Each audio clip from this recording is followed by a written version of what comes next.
안녕하세요, 오쌤입니다. 구문적으로 멋진 스타일 시트 사스 그 9번째 시간으로 펑션 지시문을 해보도록 할게요. 목차 먼저 보시도록 하겠습니다. 첫 번째, 펑션 활용. 두 번째, 내장 함수. 어때요? 간단하죠? 하지만 공부는 누가? 유! 동영상을 본 후에도 꼭 복습은 해주세요.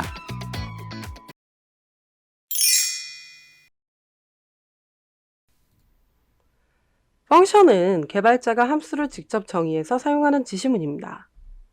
펑션 기본 구문 보시도록 할게요. 골뱅이 펑션 쓰시고 나서 함수명 쓰고요. 가로를 열고 닫습니다. 그 내부에다 매개변수를 쓰는데 이건 쌌으니까 달러기호 써주셔야 되겠죠? 그리고 중가로를 쓰고 안에다가 골뱅이 리턴하고 반환될 값을 작성해 주시면 됩니다. 여기까지가 선언문이었어요. 호출할 때는 함수명을 쓰고 가로 열고 닫고 인수를 작성해 주시면 됩니다. 믹싱과 비슷해 보이지만 반환하는 것이 다릅니다. 믹싱은 지정된 스타일을 반환을 하고 펑션은 연산된 값을 반환합니다.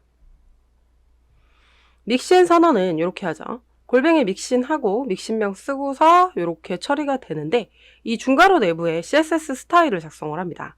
펑션도 유사해 보이기는 하죠. 키워드만 좀 다르고요. 대신 중괄호 내부에다가는 이 골뱅이 리턴을 쓰고 연산된 값을 쓴다는 거죠. 호출도 비슷해 보이기는 하는데 키워드가 좀 다릅니다. 믹싱 호출할 때는 골뱅이 include라는 지시문을 쓰셔야 하고요. 펑션은 그냥 함수명만 작성하시면 됩니다. 그럼 실습을 통해서 직접적으로 볼 건데요. 예시로 1280 픽셀의 박스 안에 12컬럼을 지정하고 자손들이 몇 컬럼을 차지하는지 배경색을 칠하는 예제를 해보도록 할게요. 그러면 컬럼 개수에 따라서 폭이 달라지게 되겠죠? 그럼 한 폭이 어떻게 되는지를 조금 계산을 해야 되는데 최대 사이즈인 1180에서 곱하기 하고 가로를 해주시고요. 차지할 컬럼 수를 하고 나누기 전체 컬럼 수를 해주시면 됩니다. 이런 연산 작업이 들어갈 때 펑션이라는 걸 쓴다는 거죠. 그럼 실습을 통해서 자세히 보시도록 하시죠. HTML에 박스랩이라는 클래스를 뒀고요. 자손으로 박스01부터 박스03까지 처리를 했습니다. 그리고 테스트01 SCSS 가서 보시면 CSS를 먼저 작성을 해놨습니다. 그래서 박스랩 자체한테는 테두리를 조금 줬고요. 박스 01부터 03까지는 높이를 다 100픽셀로 처리를 했고 배경색을 레드, 그린, 블루로 각각 처리를 했습니다. 브라우저에서 이렇게 나오는 거 확인되시죠? 그러면 박스랩한테 들어갈 위드스를 변수로 선언해 보도록 할게요. 이걸 이따가 함수에다가도 써야 되다 보니까 변수로 선언을 해둘 겁니다. 그래서 달러 써서 max width라고 써보도록 하겠습니다. 그리고 값은 1180 픽셀로 주도록 할게요. 그리고 나셔서 박스랩한테 width 속성에다가 max width를 변수로 주셔야 되겠죠? 그러면 이렇게 가로폭이 넓어지는 게 보이실 거예요. 지금 책 사이즈가 조금 100%로 돼서 작아서 그런데 요거를 브라우저를 마이너스로 처리해가지고 이렇게 50%로 줄여서 보도록 할게요. 그럼 이렇게 작아지면서 이런 식으로 들어가는 게 확인이 되시죠? 그래서 마진형 오토 줬기 때문에 가운데 오고 있고요. 그러면 이 박스 01부터 박스 03까지 각각 함수를 받아보도록 할 거예요. 그래서 12컬럼 그리드를 만들겠다는 얘기인데 함수 선언을 해볼게요. 그래서 달러 쓰시고 펑션이라고 쓰신 다음에 컬럼스라고 쓰도록 하겠습니다. 그리고 여기다 매개변수 쓸 거죠. 매개변수는 2개를 쓰도록 할 건데요. 달러에서 넘버라고 쓰도록 하겠습니다. 여기가 몇 컬럼을 차지할지고요. 기본값을 1로 처리를 하실 거고 그 다음에 전체 컬럼은 all로 변수를 줄게요. 12컬럼 그리드로 하기로 했죠? 그럼 이런 식으로 처리가 되고요. 이때 골뱅이 리턴을 통해서 값을 반환해 받아보도록 하겠습니다. 리턴 해주신 상태에서 제가 아까 수식은 적어드렸잖아요. 맥스 위드스 곱하기 가로 열고 여기다가 달러 넘버를 써주신 상태에서 나누기 달러 all로 처리를 해주시면 됩니다. 그러면 여기서 넘버가 갖는 숫자로 이제 처리가 되실 건데요. 그럼 박스 01에다가는 매개 변수를 안 써보도록 할게요. 저희가 기본값을 적었기 때문에. 그래서 width에다가 어떻게 써주시냐면 그냥 컬럼스라고 이렇게 함수를 주는 거죠. 그리고 인수를 안 줘보도록 하겠습니다. 인수 생략을 한 거죠. 그러면 1컬럼 처리가 되는 겁니다. 그래서 12분의 1이 되니까 이렇게 처리가 되는 거죠. 그럼 이번에는 인수를 직접적으로 적어보도록 할게요. 박스 2에다가는 위드스를 컬럼으로 처리를 해주시고요. 4컬럼 차지한다 해서 숫자만 적을게요. 저희가 12컬럼은 사실 바뀌진 않잖아요. 그래서 이렇게 처리를 하시면 이런 식으로 들어가게 됩니다. 물론 다 적으셔도 돼요.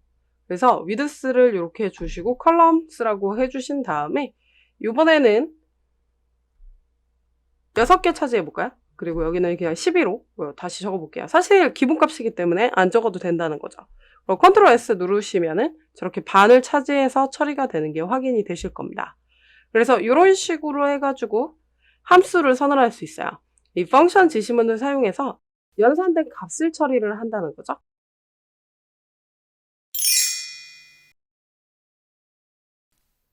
내장 함수는 사스가 미리 선언을 해놔서 호출만 하면 되는 함수입니다. 엄청 많기 때문에 사스 이론 마지막쯤에 다시 정리를 해드릴 예정이거든요. 하지만 지금 미리 설명을 드리는 이유는 이 펑션 지시문에서 함수명을 지정 시의 유의사항 중에 내장 함수명을 개발자가 가져다 쓰면 안 됩니다. 그래서 같은 이름을 사용하면 이름이 충돌이 되기 때문에 같이 사용하지 않도록 앞에 접두어를 붙이거나 영문 뒤에 숫자를 붙이는 방법을 써주시면 좋을 것 같아요. 그래도 예시로 내장 함수를 한번 보기는 봐야 되겠죠? 그래서 lighten이라는 함수랑 darken이라는 함수를 실습해 보도록 하겠습니다. 이번에는 HTML에 버튼 태그를 3개를 두었고요. 테스트02 SCSS에 가셔가지고 버튼에 대한 거를 먼저 설정을 해놨으니까 여러분들도 따라서 써주시면 될 것 같아요. 그리고 메인 컬러라는 변수를 선언을 해서 배경색에다가 지금 처리를 해놔봤습니다.